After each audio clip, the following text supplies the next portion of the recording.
Hello all, welcome back to Lakshmi's world. ఈరోజు Sunday కదా, so morning నేనైతే పూరి అండ్ చికెన్ కర్రీ అయితే చేశాను. పూరి చూడండి ఎంత పర్ఫెక్ట్గా పొంగుతుందో. నార్మల్గా ఎప్పుడైనా పూరి చేస్తే ఆలు అండ్ శనగపిండి అయితే కర్రీ చేస్తాను, బట్ ఈసారి ఎందుకో పూరి విత్ చికెన్ కర్రీ తినాలనిపించింది. ఇన్స్టాగ్రామ్లో రీల్స్ ఎఫెక్ట్ అనుకుంటా, బట్ నిజంగానే టేస్ట్ అయితే చాలా చాలా బాగుంది. చికెన్ గ్రేవీ అయితే కొంచెం లూజ్ కన్సిస్టెన్సీలో ఉంటే మంచిగా సెట్ అవుతుంది అండ్ నాకైతే చాలా చాలా నచ్చింది. అండ్ లంచ్కి వచ్చేసి ఒక స్పెషల్ చారు అయితే చేశాను.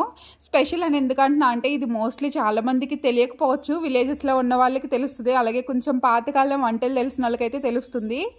ఈ చారు ఏంటంటే రైస్ వాటర్ ఉంటుంది కదా, సో ఆ రైస్ వాటర్తో అయితే ఈ చారు అనమాట. ఇందులో వంకాయ, బెండకాయ, అలాగే మ్యాంగో అయితే మస్ట్ అనమాట. అలాగే డ్రై ఫిష్ కానీ ప్రాన్స్ కానీ వేసుకుంటే చాలా చాలా టేస్ట్ ఉంటుంది టొమాటో రసం కంటే. ఎప్పుడైనా ట్రై చేస్తే కామెంట్ చేయండి అండ్ రెసిపీ కావాలన్నా కూడా కామెంట్ చేయండి. వీడియో నచ్చితే లైక్ చేసి సబ్స్క్రైబ్ చేయండి.